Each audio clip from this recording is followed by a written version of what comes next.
அனைவருக்கும் வணக்கம். இன்னைக்கு நம்ம சேனல்ல முருகப்பெருமானோட வீரத்தையும் கருணையும் சொல்லக்கூடிய ஒரு விறுவிறுப்பான கதையை தான் பார்க்க போறோம். முருகப்பெருமானோட கையில இருக்கக்கூடிய அந்த வேல் எப்படி வந்தது, ஒரு அரக்கனை அழிக்காம அவனை தனக்கு வாகனமாக மாற்றிக்கொண்ட முருகரோட ரகசியம் என்ன, வாங்க வீடியோக்குள்ள போகலாம். முன்னொரு காலத்துல சூரபத்மன் அப்படின்ற ஒரு அசுரன் இருந்தான். அவன் என்ன செஞ்சான் அப்படின்னா, சிவபெருமான் கிட்ட ஒரு விசித்திரமான வரம் வாங்கிட்டு இருந்தான். என்னதுன்னா, சிவனோட நெற்றிக்கண்ணில இருந்து உருவான ஒரு சக்தியை தவிர வேற யாராலையும் என்ன அழிக்க முடியாது அப்படிங்கிறதுதான் அந்த வரம். இந்த தைரியத்துல அந்த சூரபத்மன் என்ன செஞ்சான் அப்படின்னா, தேவர்களை ரொம்ப துன்புறுத்திட்டு இருந்தான். தேவர்கள் எல்லாருமே சிவபெருமான் கிட்ட போய் முறையிட்டு இருந்தாங்க. அப்போ சிவன் அவரோட நெற்றிக்கண்ணை திறந்தாரு. திறக்கிறப்போ அதுல இருந்து 6 தீப்பொறிகள் விழுது. அது தரமா பொய்கை ஆற்றுல போய் குழந்தைகள்லாம் மாறி அன்னை பார்வதி தேவி அந்த ஆறு குழந்தைகளையும் ஒன்னா அணைக்கிறப்போ நம்ம ஆறுமுக பெருமான் உருவானாரு. அசுரனை வதம் செய்யறதுக்கு முருகன் இப்ப தயாரா இருக்காரு.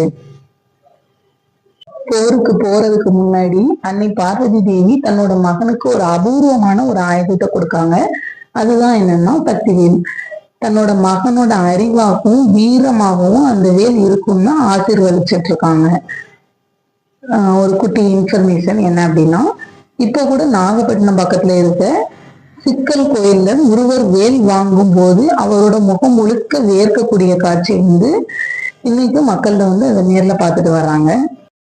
நான் போனதில்லை, நான் ஒரு கதையில படிச்சதுதான், அதுதான் உங்களுக்கு இன்ஃபார்ம் பண்றேன். நீங்க யாராவது அங்க போய் பார்த்துருந்தீங்க அப்படின்னா கமெண்ட்ல சொல்லுங்க. திருச்செந்தூர் கடற்கரையில போர் நடக்கு. அப்போ சூரபத்மன் பல மாயாஜாலங்கள் செஞ்சுட்டு இருக்கான். கடைசியா ஒரு பெரிய மாமரமா மாறி கடலுக்குள்ள நிக்கிறான். முருகன் தன்னோட கையில இருந்து வேலை ஏவ அந்த மரம் 2 துண்டா பயந்து நடுவும் போது முருகன் அவனை சாகடிக்காம ஒரு பாதிய மயிலாகவும் இன்னொரு பாதிய சேவலாகவும் மாத்தி தன்னோட கூடவே வச்சுக்கிட்டாரு. எதிரிய கூட மன்னிச்சு ஏத்துக்கிற முருகனோட கருணை தான் இந்த சூரசம்ஹாரம். அவ்வளவுதாங்க. தீமையை அழிச்சு நன்மையை நிலைநாட்டின இந்த கதை உங்களுக்கு பிடிச்சிருக்கணும்னு நம்புறேன்.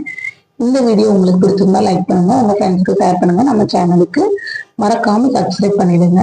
அடுத்து ஒரு சூப்பரான கதையோட உங்களை சந்திப்பேன். நன்றி, வணக்கம்.